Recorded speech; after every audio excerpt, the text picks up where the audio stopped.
Ed. Right, welcome back to the podcast. So today we've got a different episode for you all. And now that we're on the YouTube, you can actually see us. So we need to be mindful of what we're doing facially. And everyone can see how ridiculously colored I look with the light next to me. So just for anyone wondering that's watching this on YouTube, I'm not severely sunburnt in Aberdeen. I've actually just got a really bright light next to me. So just in case anyone was worrying about my skin health. You have been on holiday for the last month as well, so. So today's episode, we're going to have a discussion between the four of us. So we're joined by Ross Irving for the first time. Welcome to the podcast, Ross. Thanks, guys. Thanks for having me. Very welcome. And we're rejoined by Rob, who's been on before. So he's back on for another episode. Thanks for having me, guys. I always love jumping onto your podcast. It's good fun chatting to you guys. So both the guys are coaches themselves, both been in the industry a long time. So hopefully we can provide some value and some really good input into the listeners listening to this episode. And we'll cover a few different topics. We'll discuss them in a fair bit of detail. And as usual, if you have any questions after you've listened to this episode or watched this episode, you can just either comment below or just slide into our DMs. Hey, Dan. Yeah, definitely. That's how you like it. Definitely. Right, Dan, do you want to kick us off and then we can go to one of the guys to answer first? Right, okay. So, obviously, welcome to the show, guys. Nothing, if you have an opinion about something, air it out. We'll take the hate for it. Don't worry, all right? So I'll ask Ross this one first. Do you think that because you are into bodybuilding or even a good bodybuilder, that gives you a pass to become a coach? Firstly, I wouldn't really say I'm a good bodybuilder, to be fair. But just in general.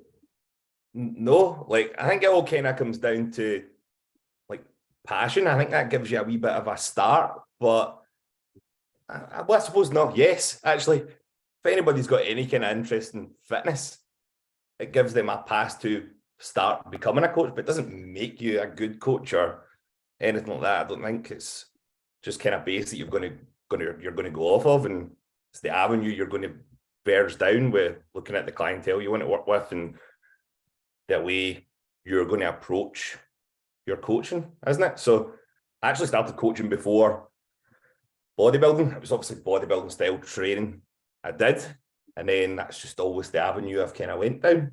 So I'm not really answering that question, am I? No, your answer is good. I kind of have the same opinion as you. I think if you have a passion for it and you want to try and make a career out of it, obviously, without saying any names, we know a lot of cowboys in this industry. That was more what I was on about, but it doesn't necessarily make you a good coach just because you are into bodybuilding or you are a good bodybuilder. No, definitely not. And I know, without naming names again, no bodybuilders that are coaches and they are cowboys. So,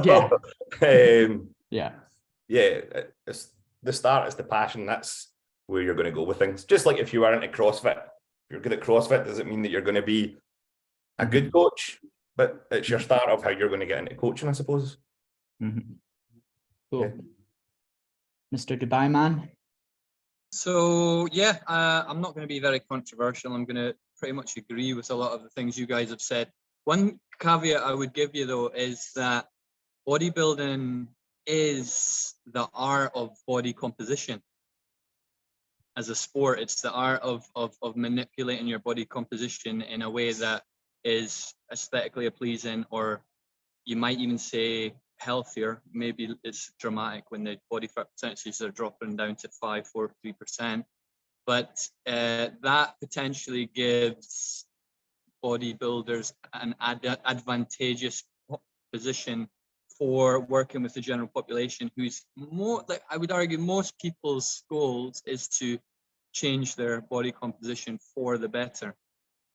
Having said that, there's plenty of different goals that people do have, and obviously there's going to be personal trainers that could cater for any of those things, whether it's marathons or MMA fighting or cycling or whatever. So yeah, I would say again, it would depend on the goal of the individual. But for the general population, where the goal tends to be body composition, it might be slightly more advantageous to be passionate about bodybuilding. Yeah, I would agree with what you both said. On the other side of it, just coming at it from a maybe a bit more of a negative standpoint, I would say that there's definitely a case of, probably because of social media, but there's definitely a case of the general population, or just members of the public in general, who see someone who looks a certain way, let's say a bodybuilder, and they assume that they're very knowledgeable based on how they look. And what I would say is that's definitely not always the case. You can get someone who is in great shape, or they've been coached very well, and they actually have no idea how to coach someone. And you get a lot of cases of this when they become coaches, and then you hear horror stories because they don't actually know what they're doing. There's more than one way to skin a cat, as we all know, as being coaches for a long time. And how that person became jacked, especially if they're like a genetically gifted person, isn't necessarily the best way to go and teach. Just because you can do something yourself, that doesn't mean you know how to get everyone else there. Coaching, in terms of like exercise selection, technique, all of these things, coaching isn't knowing how to do something right. Good coaching is knowing how to fix 50 ways to do it wrong. So, just because one person has done it correctly themselves, or they've been coached really well, that doesn't give them a pass to be a good coach, in my opinion. So that's like a caveat in my head to, and I've seen this happen a lot. I mean, I've had clients that have came to me after being with really good bodybuilders, and they've said, look, coaching was terrible. I don't know what to do. Or they put them on drugs, or they've put them on like fat loss drugs or whatever. And they didn't really know what they were doing. They just give them the same protocol that they used. And I don't know, Ross, obviously you're just as into bodybuilding as I am. And like in bodybuilding, it's actually quite common to have really, really bad coaches that just use the same protocols they've used on themselves, even to like female clients. And a couple of times I've heard of that. And I'm like, oh, Jesus, they have no idea what they're doing, I think that's the problem that I have as well, and the clients that I've gotten from, people that have went to bodybuilders, not naming any names, but I'm sure Matt knows who I'm talking about. But like, they use the same set of protocols that they use for either their prep or their off-season thing to like an everyday Jane that just wants to, as Rob said, yes, improve her body composition, but not to the point where she's like stepping on stage. So she doesn't need to have, egg whites in the morning and all this sort of stuff, and apple cider vinegar and things like that. Like that's the sort of stuff that I hear and I like cringe at. Yeah. Okay, we'll move on to the next one. I feel like that's a decent answer, eh, Dan? That's a fairly good answer, yeah. Yeah. Okay. Right. My first one, come to you, Rob, first. It's only fair. There are more coaches than ever. Is the quality of coaching higher or lower in 2023, in your opinion? That is a good question. One. It is a difficult one. I would say I'm going to probably answer the question in two parts. The first part's fairly simple. The quality of a coach is not necessarily measured by their qualifications. It's measured by their own personal knowledge that they've acquired over a long period of time. Whether or not it's been through certification or even just traipsing the internet for hours and hours doing research and finding out different protocols and things like that. So I would say that it doesn't really affect the quality of the personal trainers now. However, what I would say is back when I was qualifying as personal trainer, like you would be looking at a year to 2 years of courses of studying to do the level 3 course, whether it was through college or whatever, but now it can be done like almost fully online and in 6 weeks, which is great. I mean, the internet is a great tool and it's helped people gain knowledge and attain lots of different certifications as well, but it doesn't necessarily transpire to being a good coach. And you will see advertisements. I remember seeing like, I think it was an advertisement that they used to put up on in Pure Gym back in the day. And it was like, earn up to £45,000 a year personal training. And that, if your eyes were drawn to that and not actually because you wanted to change people's lives and help people become healthier and fitter, then you're probably going in it for the wrong reasons, and it's probably not going to work for you either. So I would say it depends on the coach. Ross? So I think it's a bit of a weird one. I think that coaching definitely is diluted now. Maybe that's just my perception. The quality of coaching is diluted now. Maybe that's just my perception because I'm probably no longer one of those coaches that are diluting it compared to when I started 9 years ago or whatever. But I just feel like there's so many, like the question says, there's so many PTs now, probably because you do see those things like earn 45 grand a year and stuff like that. So many people get involved in it and they last like 2 weeks and 3 weeks. And like, I hear stories of like, I've got clients that work in gyms and they're like, we get 10 PTs and there's 4 starting, 4 dropped off last week, and it's always going that way.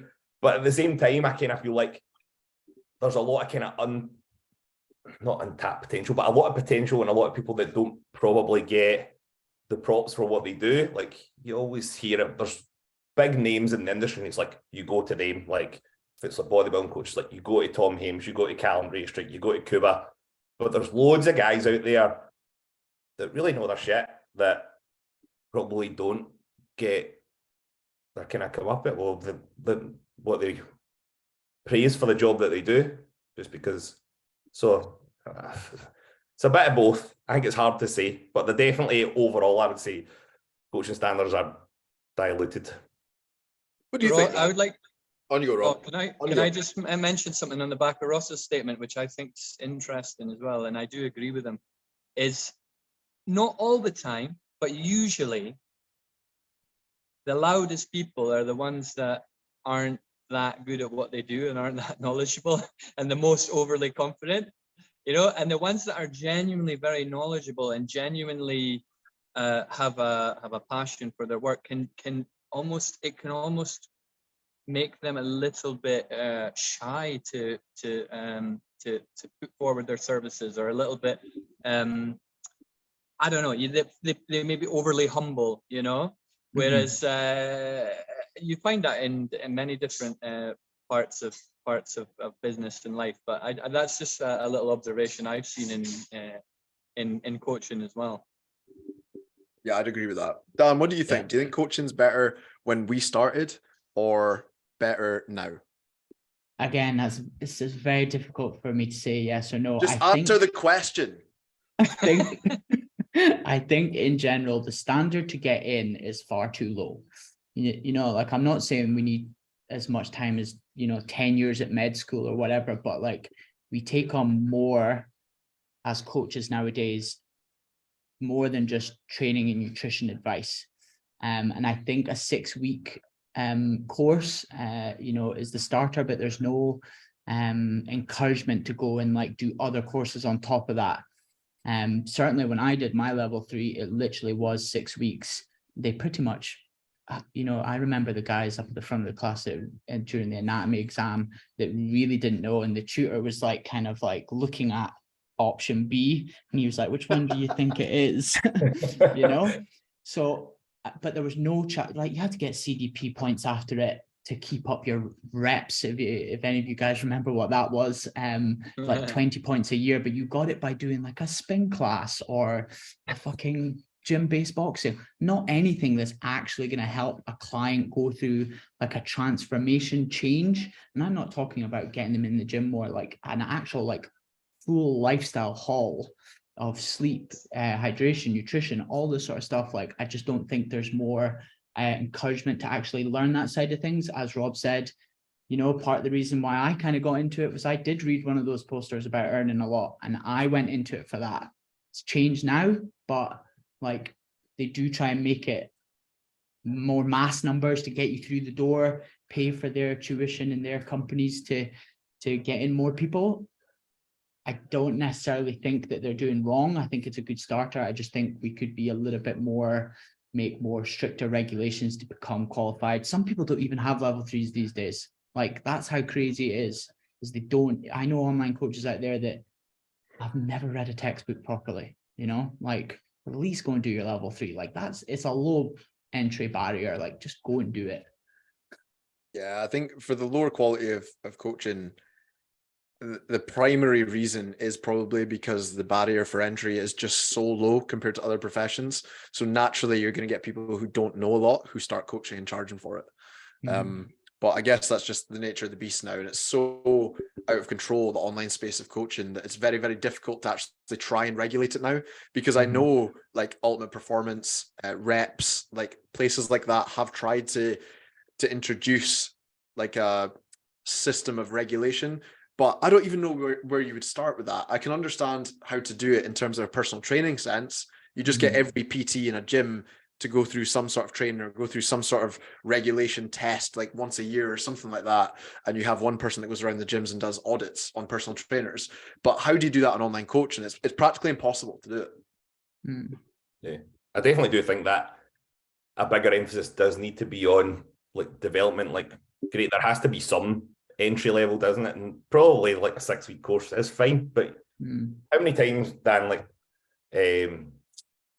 Matt, sorry, every time we talk on Instagram, I'm like, what course are you doing now? Like nearly every time we do it, because it's like, hey, what could I do next? Because and I think that was probably the biggest shift for like me personally when I did my first ever course outside of the standard entry. And it kind of pushed me on and opened my eyes to like what so many people were doing down south. And you come up to like a commercial gym and wherever it is, and probably anywhere, to be fair, and it is diluted by everybody that's just done the same course to get in, and they're young, so they've got relatively good bodies. So it's like, it takes you to the first question: does that give you entry to be a coach, to be a good coach?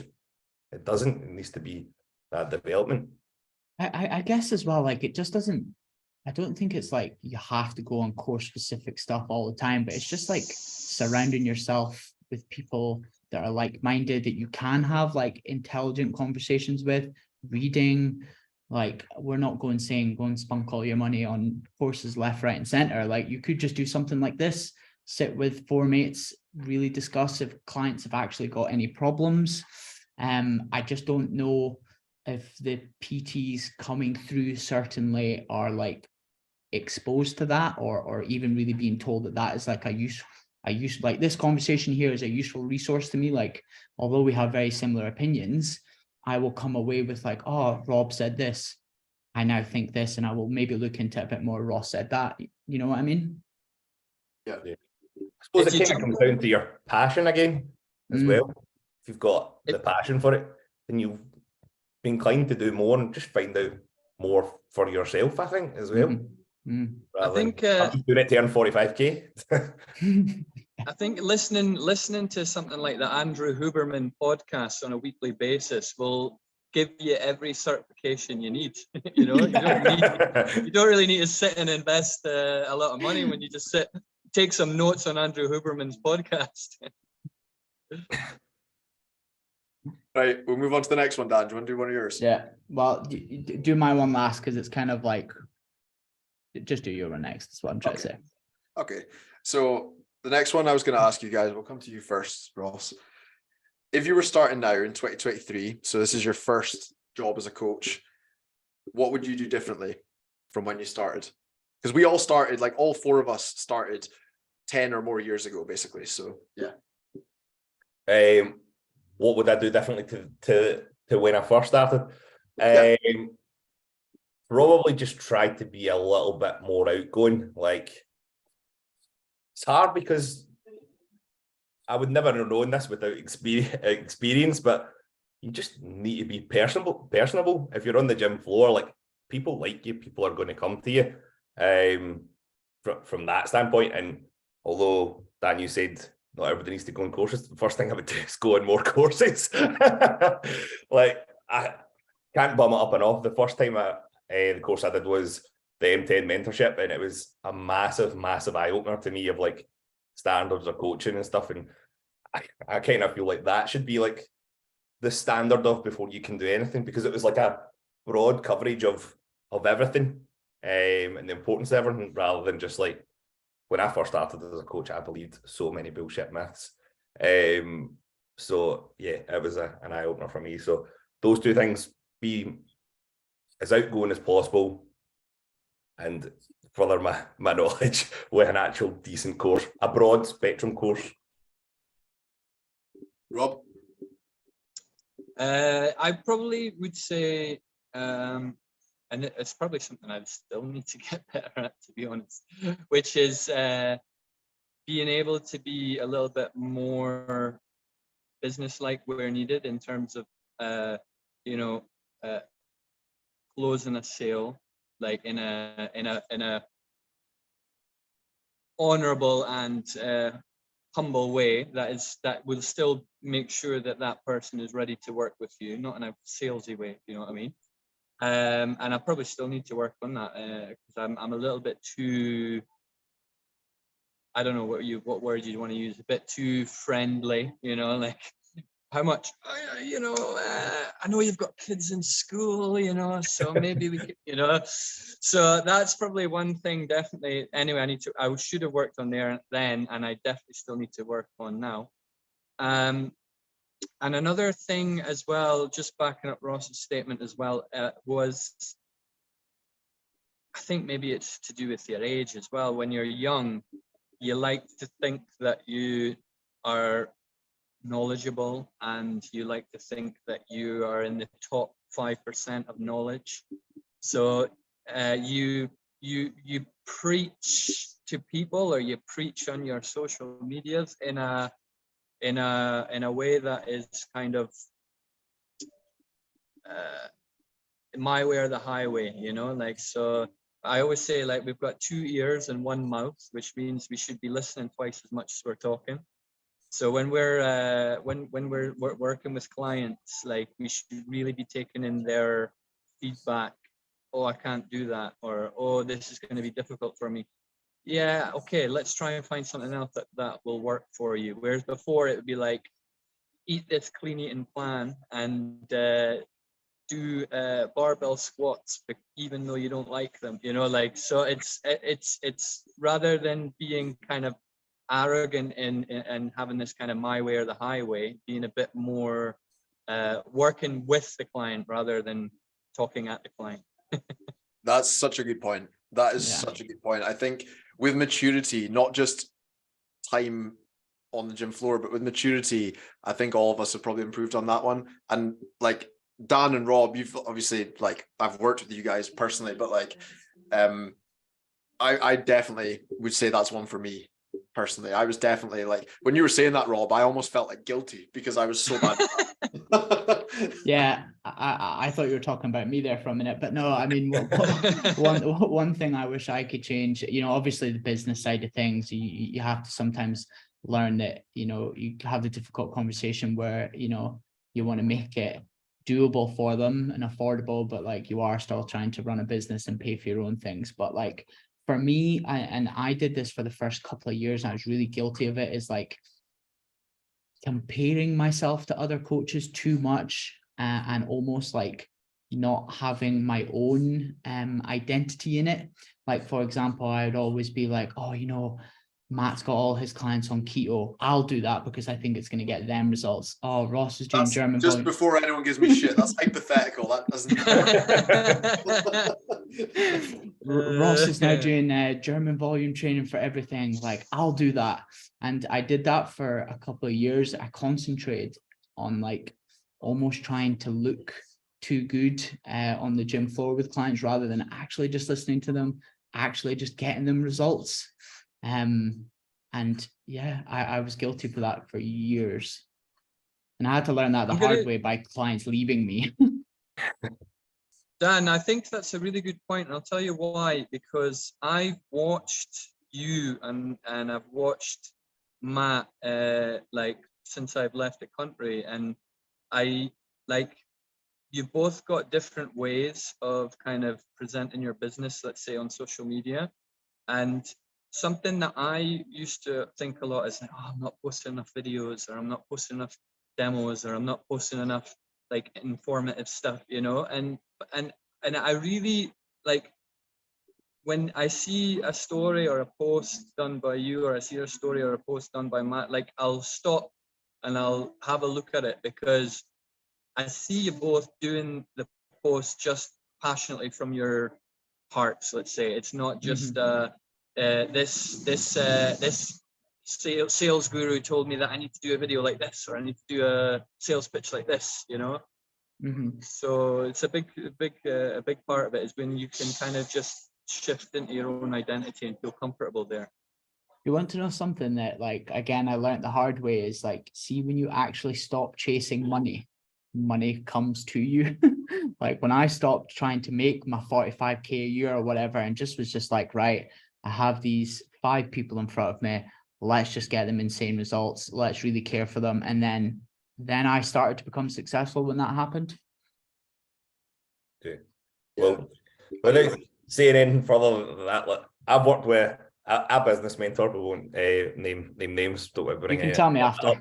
And the focus is always like, oh, it's the industry standard now. It's no longer 45K. It's 10K a month. You need to make 10K a month. This is it.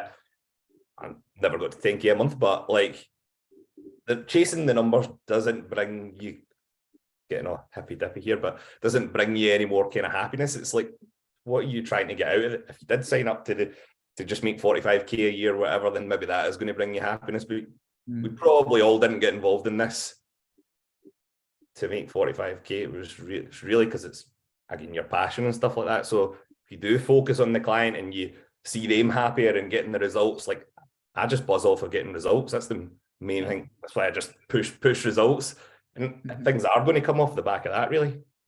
I think as well, like when it comes to clients and particularly young PTs, there's quite a lot of PTs who listen to this and they'll maybe message me and Dan about our episodes.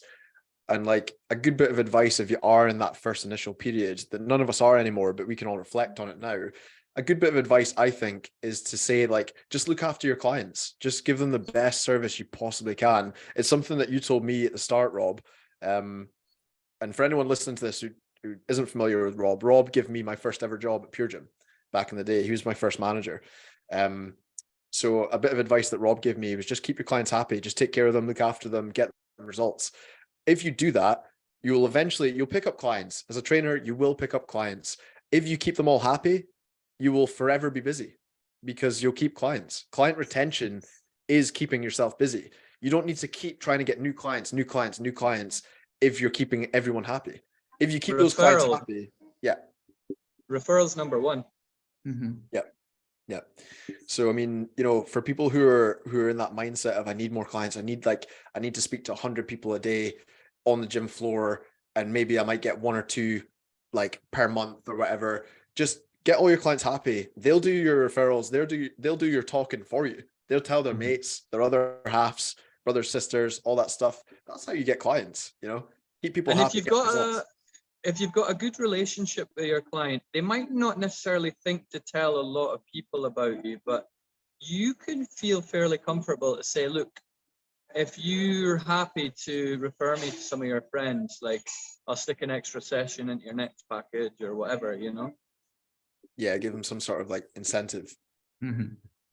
Right, we'll move on to the next ones. I thought this could just be quite funny. I've got a couple of things that I've thought of already. So some stories of the best and worst PT sessions. So I don't know if you guys have got anything off the top of your head. Rob, we'll come to you first. Best or worst PT session? Worst PT session. I mean, it's not actually a session, but I will tell you a rather humorous story about working with a client. I'd just accumulated a new client. It was fairly like early 20s female. She was from the UK, and this was out here in Dubai. Is this PC? And sorry, yeah, it's PC. Don't worry. Well, it's fairly PC. We just had our consultation. We'd agreed that we're going to work together. Great. And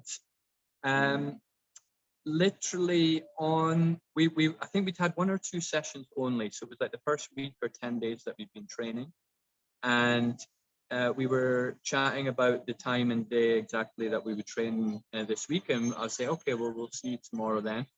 Instead of writing, I'll see you tomorrow so we can kick your ass, I said, I'll see you tomorrow so we can lick your ass. And then literally, like, this was back in the day that you couldn't delete messages or anything like that. I was like, oh God, that was so embarrassing. I meant kick, I swear.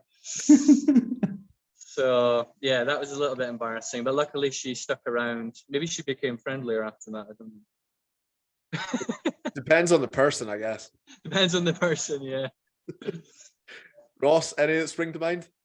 Off the top of my head, not specifically like worst sessions or like best sessions. Like, it's not even really a funny story. But back in the day when I probably pushed people far too hard, people that didn't have any business being anywhere near how hard I've pushed them. Just a couple of guys spring to mind, more so of like just every single session waiting in the toilet and then coming back. And then even one time, actually, maybe this would be worst session, but it was still kind of funny at the same time. One of those guys pushing them too hard, sitting on the floor, waiting in a bucket.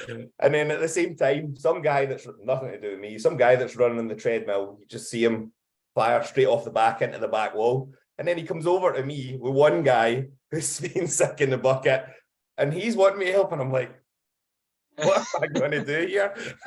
So it's not really a worst session, but that's one thing that kind of sticks out in my head. It's like, do you not think it's weird? Kudos to the guys for actually coming back after spewing.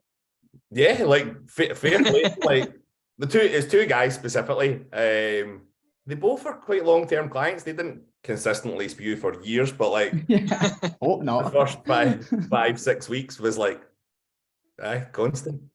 No, it's weird how, you know, like if you made somebody spew, you almost got like a badge of honor for it back in the day, whereas it's totally not cool now. But I have a horror story actually that I'm not sure if I've told on this podcast before. But when I was at Bannatynes in Aberdeen, I used to do group PT sessions for up to three or four people, and we were doing like this little circuit. And to cut a long story short, somebody was doing something, they fell, and I heard like a bang because they banged up against a box, right? And I looked at her straight in the eye, and I was like, are you all right? Can you carry on? She was like, yeah, fine. She got up and continued. I think it was med ball slams or something she was doing. She like slammed it too hard, fell back, whatever, carried on going, right? And this other lady turned around and was like, the lady's name is Karen. She was like, Karen, look at your arm. And she had fell back and smashed her arm on the side of the box, and it had pierced the arm all the way to the bone. Oof. So, you know, if you like wiggle your fingers, you can see tendons and everything moving. I like saw it. And like, she was like, no, honestly, I'm fine. And I was like, right, we need to get an ambulance. And she was like, don't embarrass me. You know, like if any of you have been to Bannatynes in Aberdeen, it's like a private car park. So everyone would have saw the ambulance come in. And I was like, I don't care. The ambulance is coming. And she was like, no, my car's out front. I just live up in Bridge of Dawn, which is like a 2-minute drive away. I was like, I cannot let you drive home. So I had to she tried to leave. So I had to stand in front. And obviously all this commotion was going on. She was waving her arms for me to get out of the way. Her blood was like flying everywhere. And then she just fainted. Dan, there's that weird phenomenon though, isn't there? Where that like, there's like 20 or 30 seconds where there's no blood, even though it's been cut really deeply. Yeah. Mm-hmm. And then after that 30 seconds, gush. Yeah. Because I genuinely looked at her, she looked fine, normal. And then when we stopped for the rest, her face went even more whiter than what it was. And there was blood dripping down the arm onto the floor. And even then I was like, don't faint, Dan, don't faint. That sounds like something I saw, never mind a PT. Yeah, it was not one of my finest days. I've got a really good one. I've been struggling to hold this back. Matt, I've been like laughing internally. Is this 18 plus, or is it for all members of the society? This story? Yeah. I'd say this story is for all members of the society, but once we finish recording, Okay. I'll tell you guys another one. All right, okay. So this was in Pure Gym actually. So I think it would have been probably after you left, Rob. And it was just Ship before Bro. I left. Just before I left Pure Gym Ship Bro. So Dan, you would have been there at the time. And I'm training this guy. So there's loads of stories of like clients whiteying and spewing and stuff like that. But this is slightly different. So I'm training this guy in his first ever session. So I've done the consultation. This is his first training session. So we haven't covered nutrition yet. I'm just taking him through like an all over body workout just to get him introduced into training. He's very untrained, never trained before. So, you know, pretty low level of entry. And just like what Ross was saying a few minutes ago, like when I was a younger PT, I just used to absolutely fucking paste people, right? I used to just nail them, right? And like I would just never do what I used to do with people. Now I just go over technique and I'm really careful with what I do. I barely even warm them up too hard now in case they whitey or feel dizzy or just to make them feel comfortable, you know? So I was just giving this guy an absolute fucking pasting, right? And I had no business doing it. I had no right to do it. And I remember sitting this guy down, and because he was so unstable, he's what I would call a movement retard, right? So he was so unstable in any movement, right? That I thought, right, I'll get him on a seated chest press, because I tried to give him dumbbells and he was like an octopus on speed. There was just limbs everywhere, right? So I was like, right, I'll sit him down onto a seated chest press. And he was like really out of breath. His heart rate was really elevated and stuff. So I was like, right, just sit and chill there for 2 minutes and then we'll do a set, right? He can't go wrong. The machine's got all the stability for him.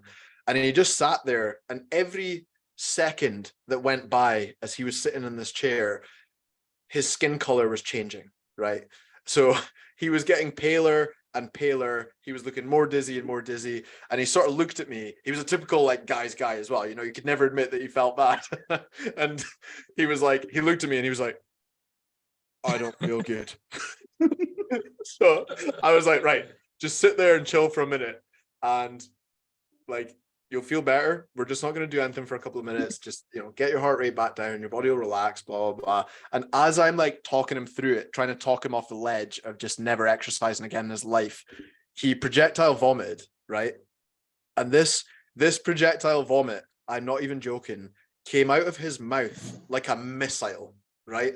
And so we're in the middle of Pure Gym on a Monday night at like 7 p.m. So the place is rammed. And Greg, who I now work with at CN, was PTing, and he was doing a circuits class about 5 meters away, and his projectile vomit just about hit someone that was in the class, and it landed, and it was like hot steaming curry. And I'm not even joking. Like, it was like someone just served up a really nice curry and just launched it onto the gym floor. And I was like, I looked at it. I was in shock, right? I looked at it and I was like, is that a curry? And then he looked at me and he was like, he was an Indian guy. So, I mean, I'd imagine he ate curry all the time. And he looked at me and he was like, yeah, I had a Vindaloo before I came. Oh, God. Like, that's the worst pre-workout ever. Yeah, that's a mistake. Matt, like, he must have had really strong abs if he could projectile vomit almost 5 meters. That's honestly, one bonus. Honestly, I've never seen anything like it. And it really sounds like I'm amping up the story for the podcast, but I'm genuinely not. This thing flew out of him like a rope, right? It was like absolutely mental. And it was just like steaming hot curry. And I remember like I felt really bad for him. I mean, he was obviously really embarrassed and stuff. And as disgusting as it was, I still didn't offer to mop it up. I still made him do it. Of course. Wow. Of course. You're not a cleaner, you're a personal trainer. Exactly. You still haven't done your set. You're still doing me 3 sets of 10. Right. We better move on. I've just taken about 10 minutes explaining that shit story. Right. So we've got one last one. I think it's quite good to close with. And I would really be interested to hear what you guys are going to say about it. So where do you see the fitness industry going within the next 3 to 5 years? Like, what do you think is going to be the next, like, I don't know, a trend, biggest trend, if you want to call it that, or just the way in the direction you think fitness is going? Go with Ross first because he's gagging to get on. I'm like thinking so bad. Like, what? I don't know. I think we're probably all going to be a little bit biased towards what we're maybe verging towards the now. So I feel like, from my viewpoint, things are just going to continue going more science-based. Like, I feel like that seems to be something that's really picking up now. Maybe it's because I'm more and more involved in that kind of stuff and want to know a bit more kind of intricacies around about it. But yeah, that's what I would probably say. You get a lot of people saying that, oh, PT's dead, online is going to be the only way. I don't see that changing. That's never going to be the case. Like, there's such a big pull in PT. But I think probably the standard of PT probably will raise as it's kind of becoming more scientific. Yeah. Don't know your guys' thoughts on that. Rob? So yeah, I would say that probably trends that are currently like manifesting in the last year or two, which I think are like all of this stuff that is outside of the 1 hour in the gym or outside of the meal prep, you know? So whether it's like getting some daylight in the morning to set off your circadian rhythm, or whether it's walking outside in a natural environment to help with anxiety and depression, all of these kind of wellness tools and wellness techniques that are now backed by science, as Ross was saying, that are going to help people kind of mitigate this modern age that we live in, where we're constantly what's the word? I've got no idea. I don't know. Bombarded. There you go. That's the one. Bombarded. We're constantly bombarded by stimulus and threats of war and threats of economic crisis. So it's going to be tools that are going to help us. Another thing is, after all of this COVID bullshit, you guys all know my opinion on that. Well, you guys do, since from our last one.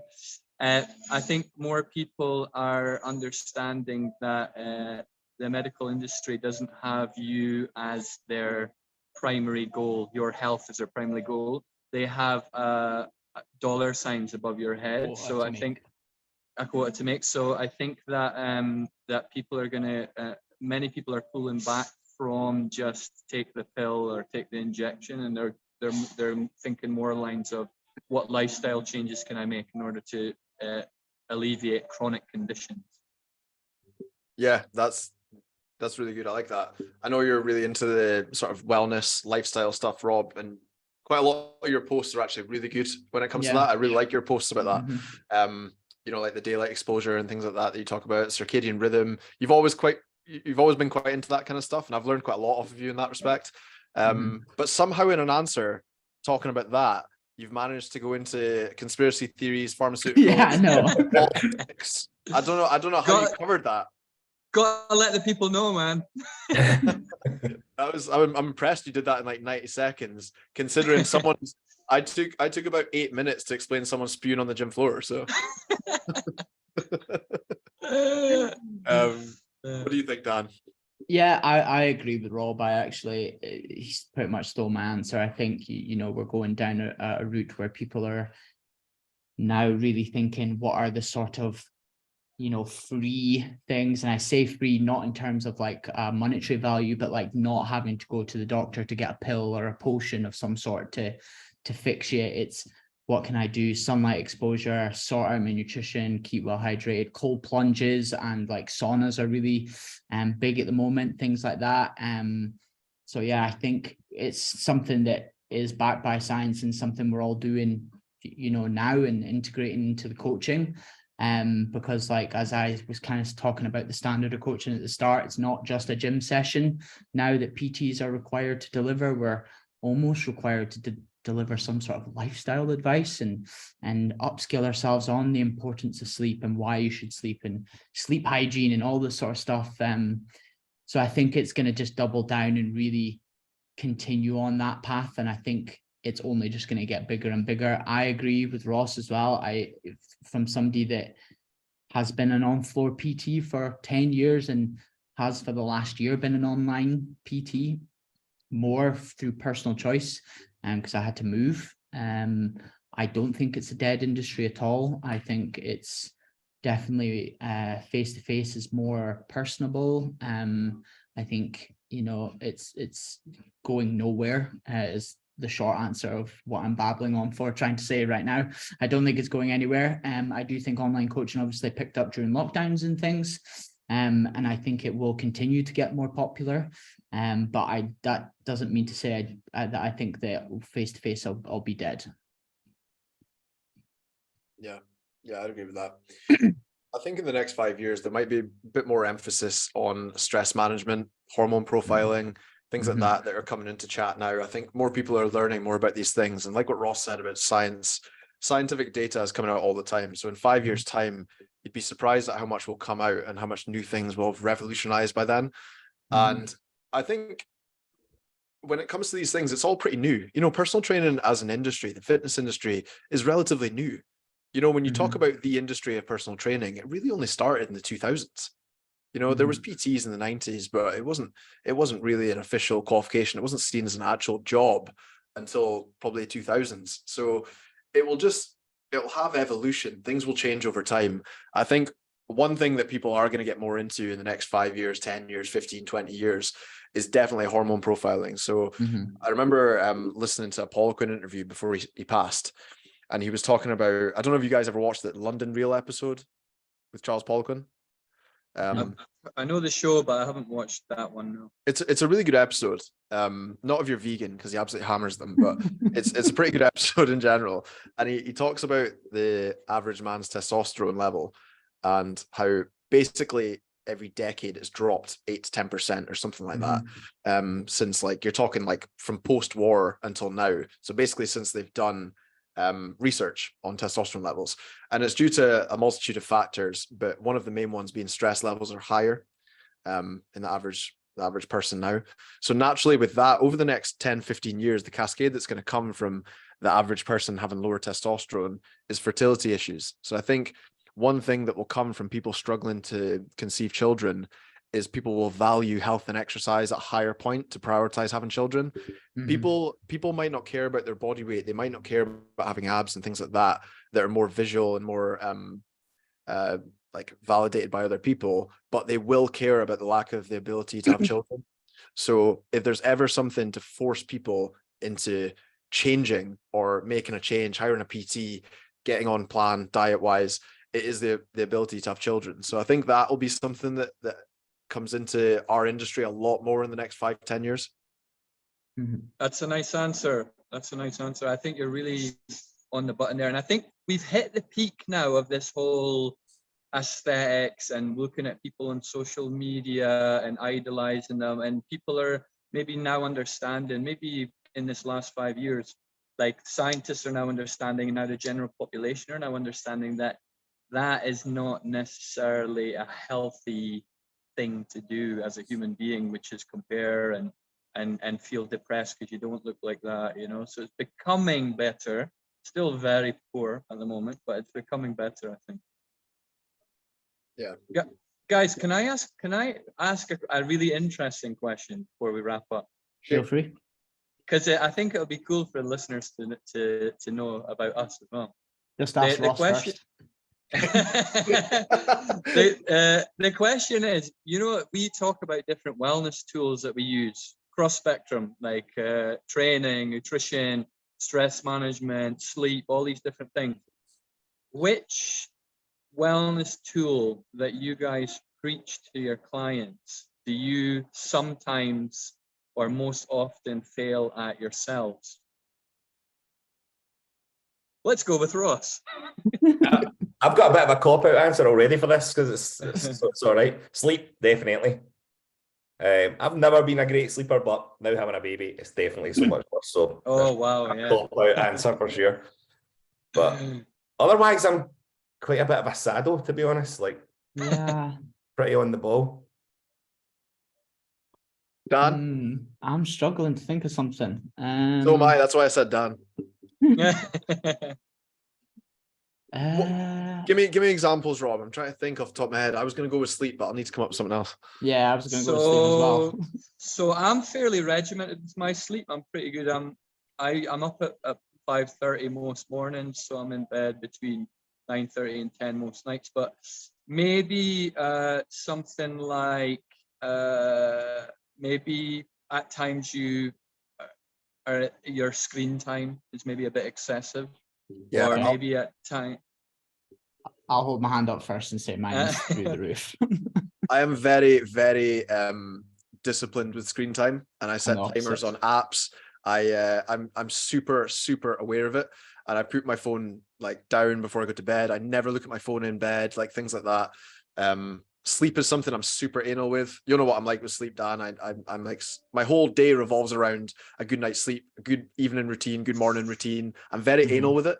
But what I would say sleep wise is that when I'm in prep, and you'll know exactly what I'm talking about, Ross, my sleep's awful. So when I'm really, really lean, like when we were competing last year, Ross, like the last sort of 6 weeks before we did PCA, like my sleep was awful. Like I was pretty much an insomniac for 6 weeks. And so I would say to clients, like, you need to change something or you need to do something. And I didn't take that advice. I just popped a couple of melatonin and hoped for the best. Matt, question for you about that. Like, what do you think that was? Do you think that there's maybe an elevated cortisol because you're really getting into a dangerously low body fat percentage, or Yeah, what do I you think think it was? there's definitely a correlation of that. I think that's one element. I think the other element of it is simple survival mode from your body. So when you get to a certain low level of body fat, it's almost like keeping you awake as a survival response. And the other one is just simply hunger. Hunger keeps you awake. So if I'm going to bed with an empty stomach, quite hungry, my body won't keep me asleep for long. So it's not that I can't fall asleep, it's that I can't stay asleep for a long period. I don't know if you get that as well, Ross. Yeah, definitely. And peeing constantly.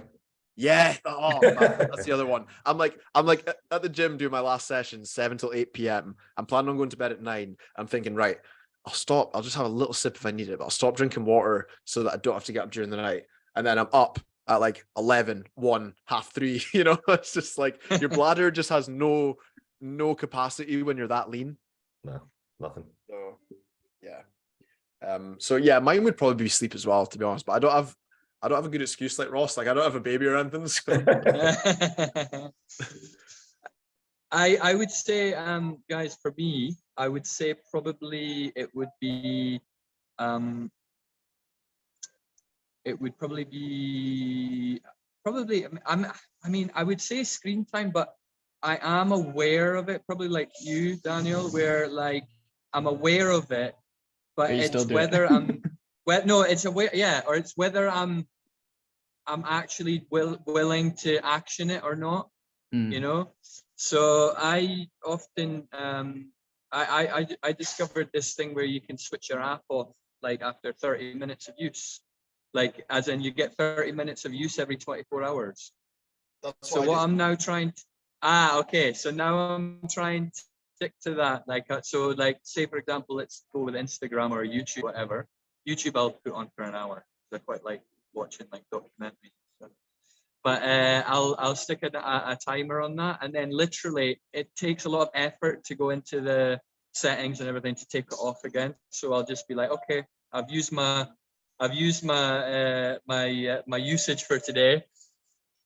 I'm not able to go online anymore, you know. So, but again, it's something that I consciously have to keep in control, because if I don't, it can spiral out of control. If that makes sense. I mean, everything on our phones is designed to make us feel addicted to it. It's everything about, I mean, you've literally got like people who have done scientific research and they have data to collect and use on an app like Instagram or Facebook to hook you in and keep you on that app. You know, like I don't use them, but like TikTok and things like that. Like they're designed to get people addicted to them. So, you know, you're not an idiot for being addicted to your phone. It's just that you have to try and act with some sort of level of discipline to avoid spending too much time of your day.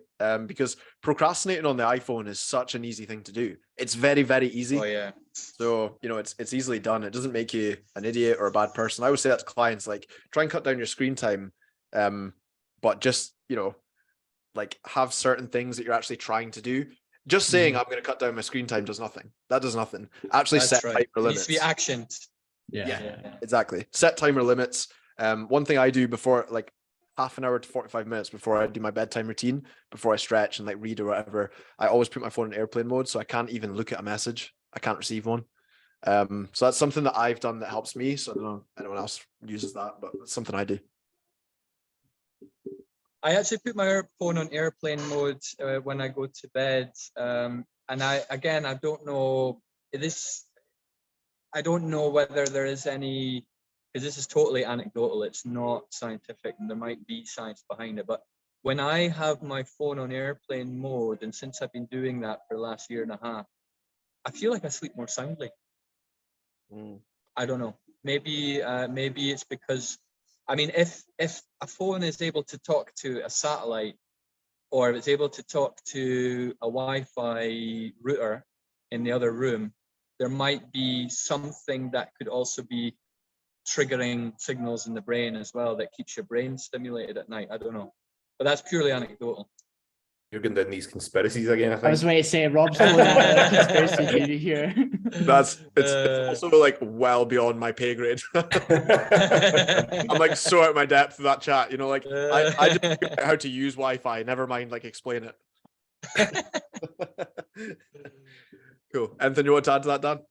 No, I think we better wrap it up there before Rob starts talking about Area 51 and how they didn't land on the moon. Oh, did you know about Area 52, guys? I did. I'm like you. I like conspiracy theories. Did you guys see the Q&A question I got? Is Hitler still alive? No, didn't see that. What did you answer? He'd be like 138 or something. It's like I mean, might have the technology. Right, Dan, you want to wrap us up? Yeah. Right. Guys, do you want to give yourselves a wee plug where people can ask you any questions? And, you know, if people want to text Rob about conspiracy theories, where can they find you, Rob? And then we'll go with Ross. My website's www.coachedbyrob.com, Instagram @coachedbyrob. And if you want to have a chat about anything at all, you can. Controversial subjects are even better. Ross. No, cool. I'm on a couple of things, but probably the best place for sure is to get me is Instagram. I should be cutting down my screen time on Instagram for sure. At Ross Irving Fitness Nutrition. Awesome. Can I just say before we finish up as well that like this is the most like Scottish guests we've ever had on name wise. Like Ross and Rob, that is the most Scottish podcast we've ever done. Definitely. The Scots. Right, Dan, you can finish it. Right. Thanks very much for coming on, guys. It's been a pleasure. Ross's second ever podcast. So he got on absolutely great. Rob, this is your third time on? I think so, yeah. Third time. Think Yeah, so. it is third time. Third time. It's always a pleasure to have you. And, you know, we will get you back on to chat more conspiracy theories. But thanks very much for listening so far, if you've made it this far. And yeah, that's another episode done.